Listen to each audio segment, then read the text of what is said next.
Welcome to the Invisible India podcast. I'm Jessica. And I'm Abhishek. We are a cross-cultural couple doing life in India, exploring the lesser-known mysteries of Indian culture, Interviewing fascinating figures who have chartered new territories, and sharing life as we raise our multicultural family amongst the complexities of modern Indian life. Before we get into our episode, we're going to start with reading a comment from a listener, and I want to start doing this because I think it's fascinating when people write into us about their stories, about their lives, and how the podcast is having an impact on them or bringing up questions for them. So this is from Sarah. She says, I'm intrigued by your cross-cultural relationship because I'm Caucasian Canadian who is dating an incredible Gujarati man. I don't know anyone else in a similar situation. In your list of episodes, I haven't seen any which directly connect how Jessica, as an American, relates to Abhishek's Indian family, and I would love to hear about that. I think that's probably a topic for a whole other episode. In a sense, I think we try to sprinkle that into most of our episodes. We talk a little bit about family, we talk a little bit about adjustment process, but I think that that's a great question, and we'd definitely be happy to knock that out in one episode. Just to answer in the shortest possible way that I can, I think that for me, I had exposure to Indian culture before I met Abhishek, and he had exposure to Western culture before he met me. We both knew that there was going to be a huge adjustment that needed to be made from both sides. So I think we just went in with that attitude of learning and being willing to adjust and make changes. So let's dive into our topic for this week.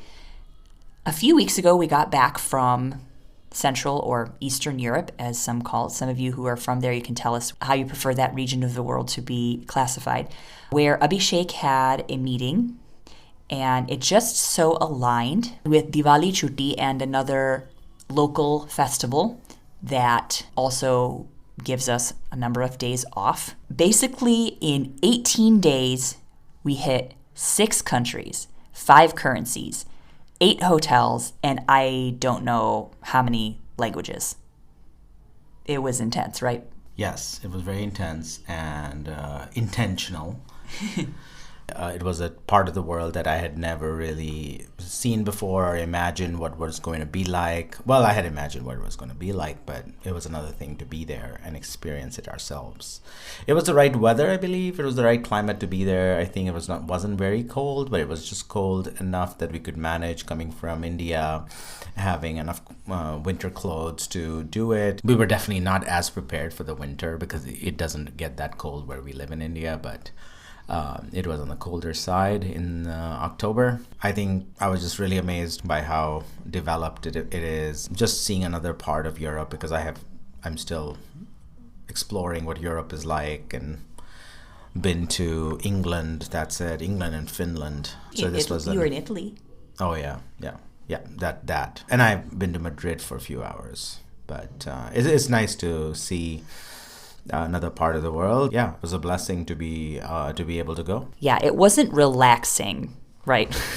But it was a total blast, and we all had a very enriching experience.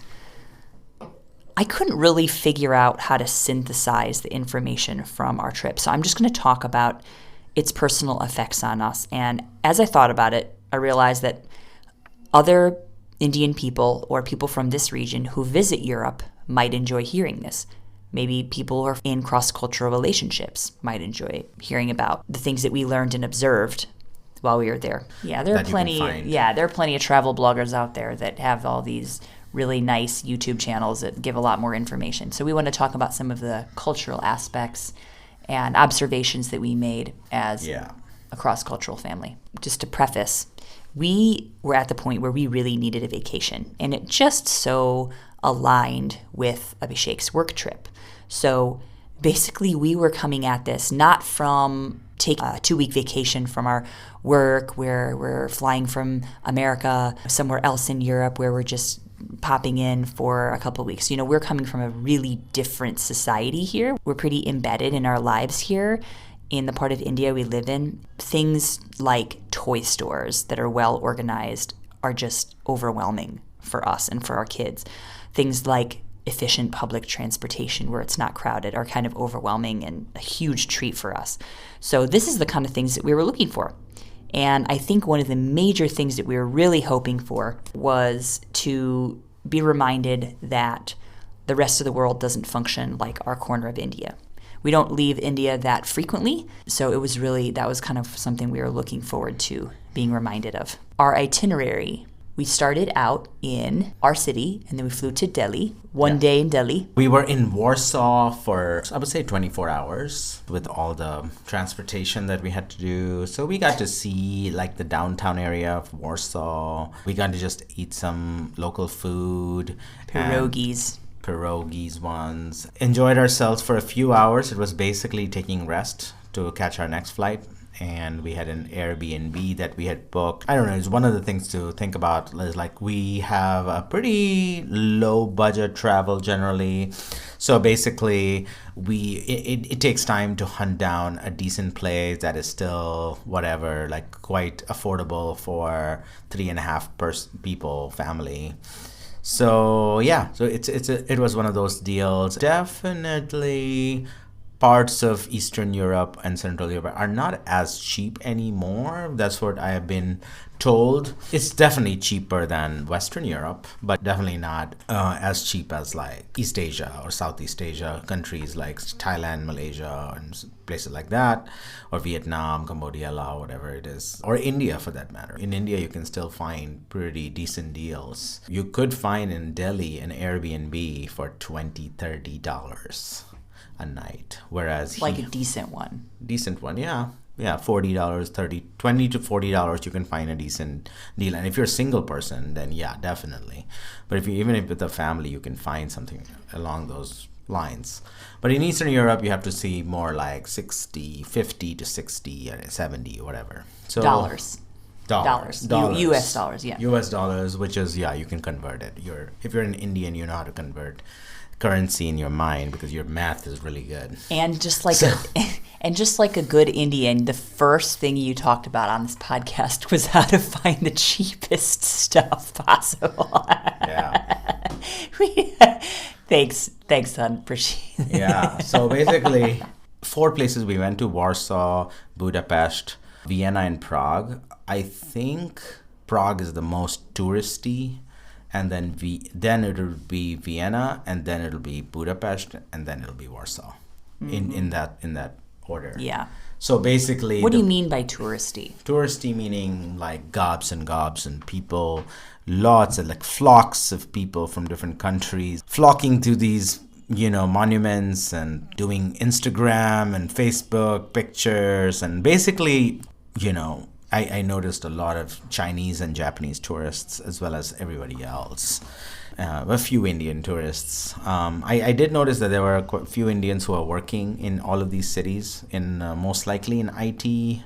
I did not see as many business people like running shops or stores, and that might be, of course, the Indian restaurants are owned by Indians or Nepalese people or Bangladeshis or Pakistanis. But there's a phenomenon that even if it is a Bangladeshis running it or Pakistanis running a restaurant, they still call it Indian restaurant, which is, people are more familiar with Indian food than Pakistani or Bangladeshi. Or that's what I noticed, quite a few Indians working in IT or traveling through or live in like Germany, and they're just traveling to Budapest, Prague, Vienna, Warsaw, or they own a restaurant or work in IT, like one of the big companies. So we started in Warsaw. And after Warsaw, we had our meetings in Budapest. Abhishek was in his meetings, and then I would take the kids out during the day and do kid-friendly type of activities, which I found Budapest had amazing kid-friendly activities. So all kinds of things from Margaret Hill to Janos Hill to Children's Museum, Science Museum, Tropicarium. So some of these things for us were just over the top incredible. I mean, because we're coming from India, we don't have the kinds of amazing aquariums that you can maintain when you're in a Western country and you have constant power and you don't have heat all the time, making things moldy. And, so it was just really fun for us to get to do some of these things and get to travel the transit without a lot of crowd or headache and things like that. So this was really fun. After Budapest, we headed to Vienna. And Vienna is a German-speaking city. Getting to Vienna is quite easy because there are multiple buses and trains. We preferred bus because the trains were not aligning. And sometimes the cheaper option might be bus, and sometimes it might be the same. But yeah, I mean, they're both comfortable. But I would say if you have to choose between the two, to go for the train. But bus was comfortable enough for all of us, and they give you seats for the children anyway, and children's seats are usually discounted or free, actually. And everything is really comfortable, clean, so we enjoyed that part of it because not many things are clean or comfortable in India. However, if you make something uncomfortable or unclean, people are not very gracious. So, for example... Oh man, on one of the buses, they give you coffee or hot cocoa. We had 4 drinks and we have 2 little kids, and basically 2 hot chocolates poured from the little tray all over the floor, all over the seat, and all over us. So you would think that they would have things like towels to clean up messes if they're handing out drinks with open lids, but apparently they don't. So we asked the lady to come over, and she looked at us like we were the biggest nuisance. That was one of the major observations that we had. Things don't go exactly perfectly to plan, or if you mess something up, people are not very nice about it. I don't think people were rude necessarily in all of these places. I'm not going to make such a general statement. That was one thing that was not tolerated well, was messes or kids, making noise or being messy. Moving to Vienna. We were in Vienna for 3 days?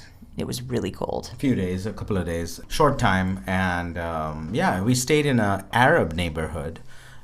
Pretty much everyone was from the Arab world. It was, again, an Airbnb, and we had some issues with it, but it was all right overall. It was a good location. It was right next to the train station, so we could just walk to the train and go right into the city center. And while we were there, we visited a couple of places. One was the Schönbrunn Palace. Schönbrunn Palace, yeah. Yeah, Schönbrunn Palace, and Schönbrunn Palace was pretty great. We went to this kids museum thing that they had inside. More than half the time we end up doing things that kids can also do, or specifically for kids. This was a good thing. Pretty much throughout this trip, we did not go to any museum inside where you would walk or read what the art or artifact is about. We didn't do any of that. But we, amazingly, we hit all the major spots and some of the unknown spots, even while we had some constraints with kids. So it's the way you craft your itineraries, the way you think about what is important to you, what's not important to you, and there's a little balance that we try to go for, where we're not doing only kids things, and kids don't assume that we will only be doing kids things, plus not always eating like budget food, but also once in a while eating more sit-down meals. So basically it's just all a balance, and it's all like the way we do it that's like the philosophy of doing it. Like basically you want to be able to see a place and experience the culture, but you can only do so much. 2 days, 3 days, it's just a very surface level understanding of a place, but we still get a feel for it because we live in a different culture and have lived in different culture. So basically we are thinking along those terms, and I think if we had only lived in one culture and then go to another culture, then you will not pick up as many things. I think there is a thing to be said about developing your cultural intelligence. I think a lot more people are more culturally intelligent than I am, or we are, but also like I do think that our brains work in this direction where we are in a different place and we are comparing, or we are allowing things to be the way they are and not always comparing. There's also that element where you have to let things be the way they are and allow it to stand on its own ground. So not always comparing either. with India or America or whatever. I think that's an art or discipline that is really good for our world. Understanding things where they're at in that context and not always comparing. A few days is enough to experience some of it, but again, like I wish I can stay in all these places for at least 3 months, at least 6 months, to really get a feel for it, and to the language, because language, of course, if you don't know the language, you do not know the culture. On our philosophy, we definitely try to stay not right into the city center, a little bit outside where some normal people live. We try to rub shoulders a little bit with normal people that live there, not just tourists. And as you've probably noticed, we're not just going around looking for the best Instagram photos to take. We really try to get in and do fun activities. I do most of the booking for all the places where we're going to be staying and how far it is from different places or from my meeting or whatever it is. We usually, most of our travels surround around meetings that I have or things that we are already doing work related, and then we take a couple of days to explore around it. I do all the logistics, how are we going to craft our itinerary and flights and all of that. Right. And then I plan a lot of the outings and activities and things for the kids. I do the packing. I try to make sure that we're including fun things for the kids to do in between so that they don't get bored and restless. And then Abhishek plans the food. So where we're going to eat, what we're going to eat, what we have to eat. Those are all things that he's really concerned about. So from Vienna, we went by train to Prague. I was so impressed with the train system. The trains are incredible. The trains are so efficient, even for short distances. They're clean. They have everything you would need. The food actually was really good on the trains we took, and cheap. Abhishek booked us the children's car. I have too many good things to say about the children's cars.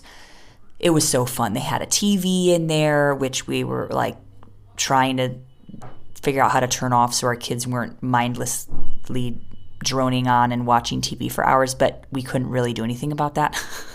But they had toys in there. You didn't have to sit in your seat the whole time. You really get up and move around. There were other people inside the car that you could kind of talk to, and other kids a lot of times were sitting there. So that was really, really nice.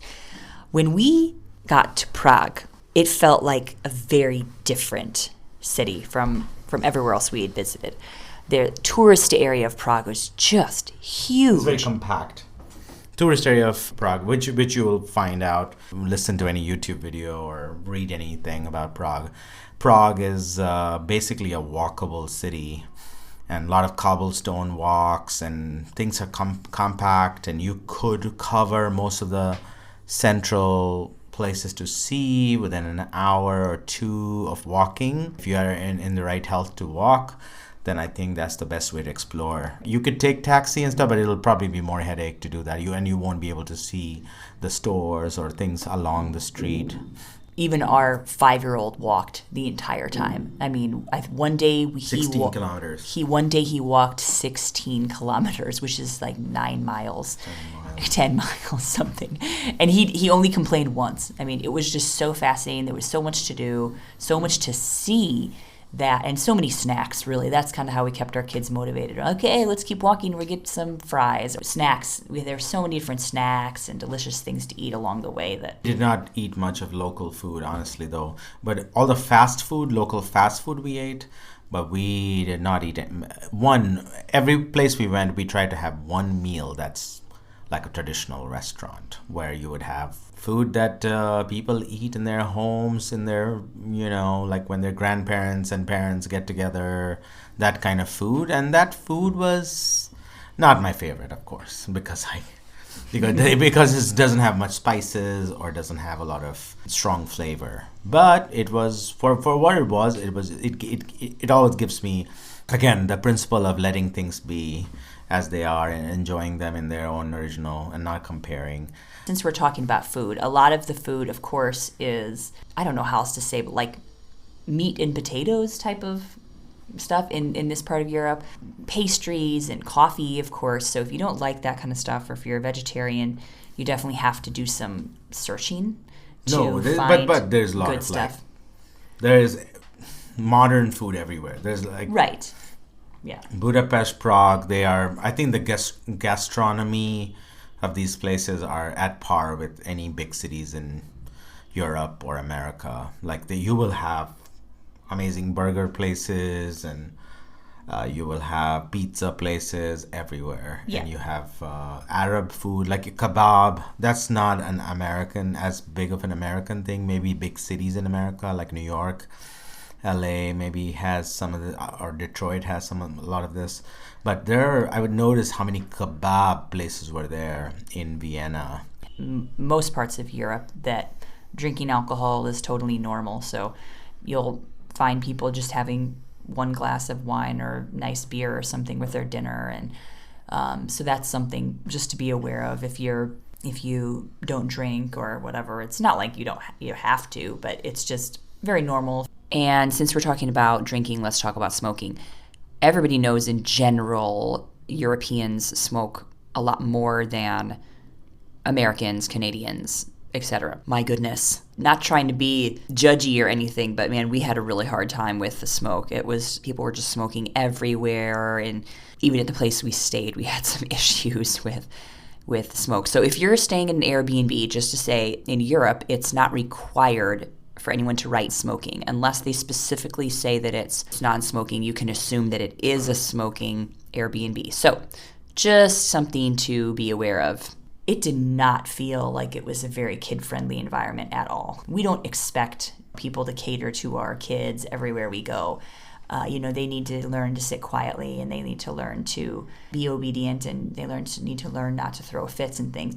But just normal things like being a child, dropping your French fry on the ground, or, being curious about something inside of a store, or wanting to look at the menu and look at the pictures and decide what you want to see when it's, up high and you're trying to, climb up on a chair to look at it. These are things that are kind of normal for kids to do. People in many situations just seemed aghast at children and maybe the way our kids were behaving. We have two strikes against us, I suppose. Number one is I'm in America. We're just louder people than Europeans in general, especially that part of Europe. And then secondly, our kids are being raised in India, where you don't get anything done unless you're kind of asserting yourself, interrupting, being a bit, I don't want to say rowdy, but you have to make yourself and your presence known. Otherwise, you're going to fade into the other billion people in the crowd. Those were some things that we noticed we had to help our kids to tone down a little bit.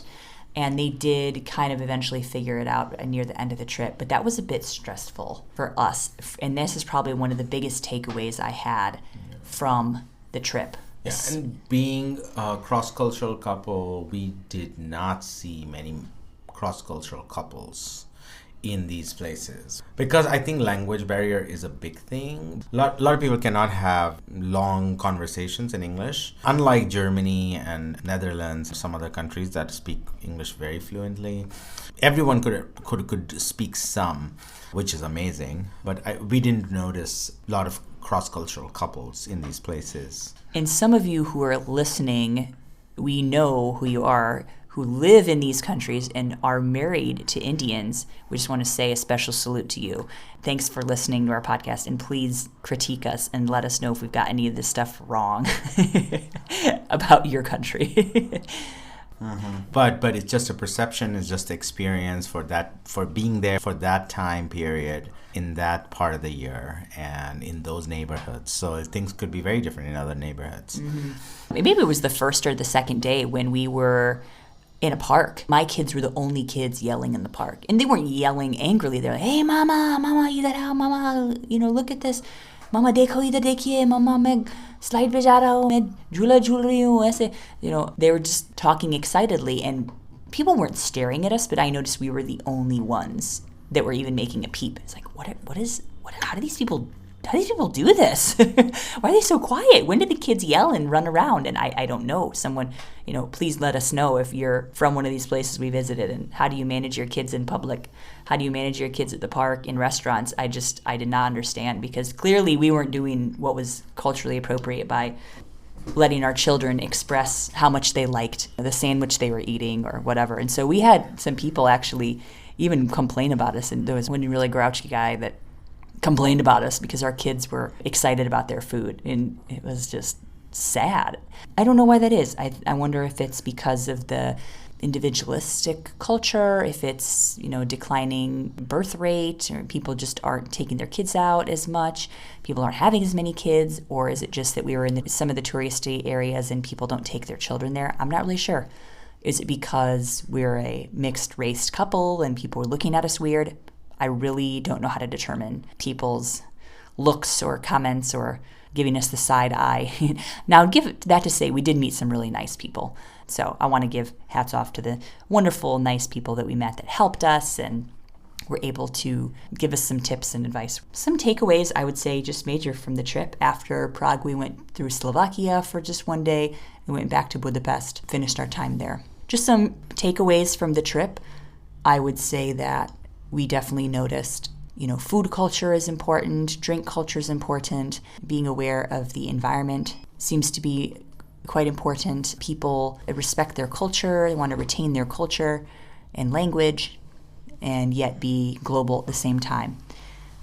And again, some of the other observations were about kids. It did not really seem to be as kids-friendly of a place. In fact, as soon as we got back to India, I noticed how different it was. We got into the Delhi airport and we were walking through the duty-free area, and there was a maybe 8, 9, 10-year-old child sprawled on the floor, kicking and screaming for a chupa chup, a lollipop, scream, "Mama, mujhe de do." And there was a crowd of parents and aunties and uncles. They were all, de do usko, de do, give toffee, de do, toffee. They're swinging a chocolate in his face, trying to get him to calm down. The other one had a phone. Phone deko, phone deko, phone deko, YouTube deko. And they're trying to show him the YouTube to calm down. He's just not having it. I was like, all right, we're back. Just the kind of like, kids are allowed to be kids. Kids are allowed to express themselves. And again, maybe you think that's too wild. I mean, I think that's too wild. But just kids are really allowed to be kids in some ways in India, and I love that. And I just noticed that in Europe, people seem to be a lot more just quiet, reserved when it came to being in public. That was another observation. Anything else you noticed, babe? No, I think people were very reserved. I've heard of this in Scandinavian countries, that people don't smile or don't talk as much or don't really start a conversation. I mean, I guess if you live in India or if you've lived in America, if those are your only two examples to compare a culture with, then it becomes difficult to understand Europe, because Europe is its own thing. And people have their own temperament and own socialization and own cultural values that have formed over the years, and they are probably different in each decade, probably. But language barrier being one, as I mentioned, the place, the architecture and the beauty of the place is so amazing. And there's great gastronomy, food, street food, or whatever, the stuff that is there. I will have to say, honestly, that it was not always easy outside of the tourist areas to converse with people, or, again, there were few people we could do it with. It's hard for us to know exactly why it was like that. But we don't expect people to speak English when we go anywhere. It's not like we go to someone else's country and expect them to speak English. My family doesn't speak English. Right. So why would Exactly. So why would we expect that somewhere else? Just know that that's where we're coming from when we say that. We really excited to learn and take in different aspects of the culture. So we felt like 18 days was a wonderful view on this part of the world. We would love to hear your comments and questions, and if you're from this part of the world, Eastern and Central Europe, let us know what your observations are about what we said. If we're totally off, especially if you have connections with India, it's so interesting to see how these two really different parts of the world can merge. Please leave your comments, leave a review.